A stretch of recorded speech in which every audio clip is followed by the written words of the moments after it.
Nous sommes sur le salon de la 25e heure du livre au Mans avec Madame Claire Favon. Bonjour. Bonjour. Alors vous êtes là pour votre livre Dompteur d'anges, c'est aux éditions Robert Laffont. Alors dans votre roman, nous suivons Max, le héros, qui a été condamné pour meurtre et viol d'un jeune garçon, sauf qu'il est innocent. Alors, tout à fait. Alors en réalité, c'est pas vraiment lui le personnage principal. Lui, c'est l'outil qui va me permettre de créer le personnage principal. Alors il a fait 2 ans de prison, il a été 23 fois en infirmerie et il a frôlé la mort. Tout à fait. Alors ce que je voulais créer, c'était un personnage qui soit complètement détruit psychologiquement par l'injustice, par une injustice en fait, et puis l'aspect justement qu'il ait envie de se venger de cette société. Donc lui, c'était un jeune homme vraiment qui était complètement intégré. Alors même si, bon voilà, selon les critères, c'était pas une réussite phénoménale, mais que la société le broie entre ses pattes et que du coup, il se retrouve lui complètement démuni et obligé de réagir quelque part une fois sa liberté acquise, d'avoir envie de se venger. Il devient noir à l'intérieur et il tombe dans un état psychologique qui le fait devenir un bourreau. Tout à fait, donc c'est ça, c'est-à-dire que ce qu'il subit en prison, alors que c'est injuste, puisque lui, il est clairement innocent, le transforme en monstre. En fait, quand il sort, il n'a plus qu'une idée, c'est de se venger de toutes les personnes qui l'ont envoyé en prison, et pour ça, il va choisir la pire des méthodes.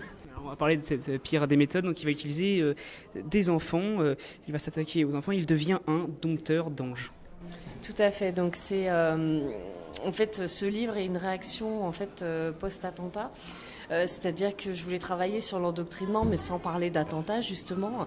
Et donc, pour avoir un personnage qui souhaite justement en arriver à ses extrémités, j'avais besoin donc de créer un terreau. Et donc, lui décide d'enlever les enfants de ses ennemis les plus emblématiques et de les transformer en armes. Donc, pour ça, j'ai utilisé, par exemple, des recherches sur les enfants soldats.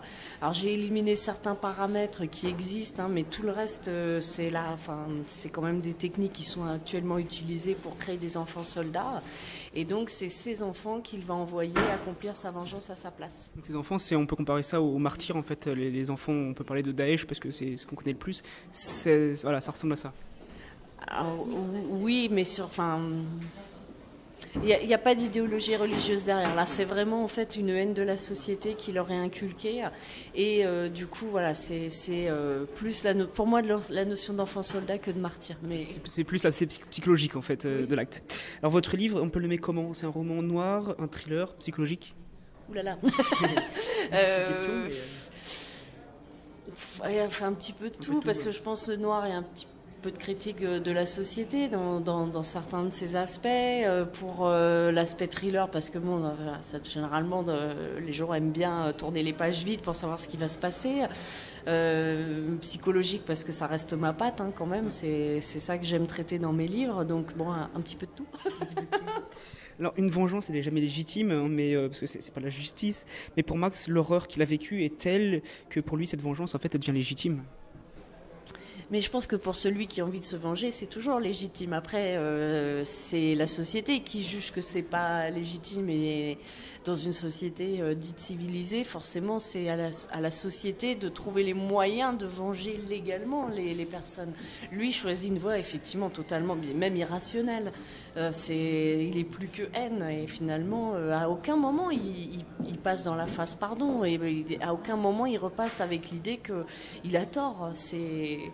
Non, c'est effectivement, oui, il est parti dans quelque chose de totalement irrationnel.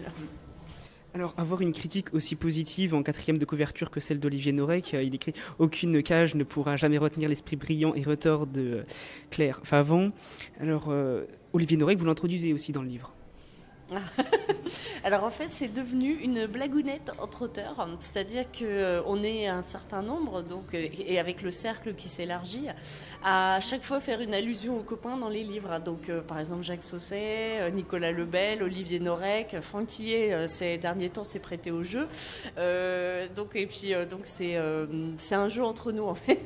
Mais pour les lecteurs c'est génial en fait. Bah écoutez, ils y prennent goût puisqu'en fait leur jeu... Alors d'un côté, ils adorent parce qu'ils voient qu'on est complices et qu'on s'apprécie les uns les autres. Et en même temps, ça fait une touche d'humour qui les sort un petit peu d'un seul coup, ça les fait rire. Et bon, c'est pas forcément le but du livre. Non, mais c'est des clins d'œil. Alors, l'histoire, elle se déroule où? Est-ce que vous pouvez nous dire où elle se déroule? Dans quels endroits? Où? Alors, moi, toujours, je situe mes histoires aux États-Unis parce que comme il y a toujours un fond de tueur en série, c'est vrai que j'aime bien le situer là-bas parce qu'il y a des grands espaces, parce que, par rapport au FBI, il y a un terreau qui fait que le lecteur a des repères. Le lecteur qui lit des romans policiers aux États-Unis a ses repères.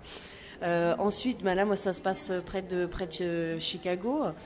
Donc, c'est une grosse partie de l'histoire se passe donc dans ce secteur-là. Et puis après, il y a des mouvements quand la pression risque de monter un petit peu trop face à certains meurtres bien ciblés liés à la vengeance, où là, ils vont essayer de se faire oublier pendant quelques temps. Donc, en fait, finalement, ça se passe dans beaucoup d'endroits aux États-Unis. Oui, il y a des voyages, quoi. Ils restent pas dans un seul endroit. Ouais, c'est ça. Et donc avec également une partie qui se passe dans une ville dans le sud des États-Unis. Et tout ça, cette inspiration, elle vient d'où?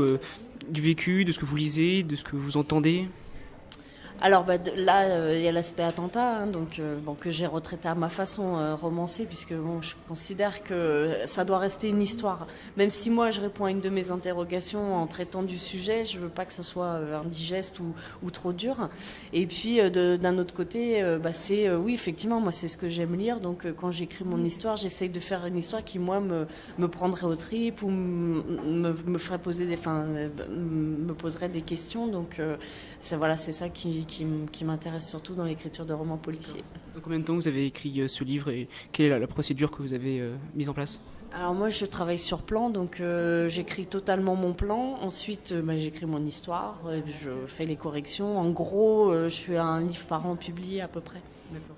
En fait ça va créer un rythme assez rapide avec des chapitres courts. Vous avez créé, c'est l'objectif, un sentiment particulier chez le lecteur. Alors moi ce que j'aime c'est déranger le lecteur. Moi, en tant que lectrice, si je referme un livre en me disant « ouais, c'était sympa », c'est que quelque part, moi, c'est un livre que je vais oublier. Donc moi, ce que j'essaye de provoquer, après, c'est le ressenti des lecteurs. Donc le but, c'est d'essayer de faire ressentir au lecteur ce qu'on a voulu émettre. C'est plus un sentiment de déstabilisation, c'est-à-dire « ah, ça y est, j'ai mes marques. Non, moi, je retire le tapis. Bam. Ça y est, je retrouve mes marques. » Et c'est toujours de créer cette instabilité, ce déséquilibre, en mettant en place soit des personnages, comme dans celui-là, qui sont assez déstabilisants, soit des situations, ah non, ça va pas là où j'imaginais. Enfin voilà, c'est ce que j'aime créer comme ressenti. C'est l'objectif aussi de ce genre de livre, de ce genre-là. Alors avez-vous des projets futurs? Parce que vous dites que vous allez sortir un livre par an. Le prochain, c'est quoi? Quel thème? Alors là, non, ça va pas être un par an. Là, j'ai pris un petit peu plus de temps. Alors là, je vais traiter en fait de l'enfance. Alors c'est quand même un thème qui reste récurrent, mais d'une autre façon, encore un autre angle, et du rôle de la mère en fait. Donc après, j'ai pas encore de date parce que je suis en cours d'écriture. D'accord. Bon, on attend avec impatience la suite. Merci beaucoup. Merci à vous.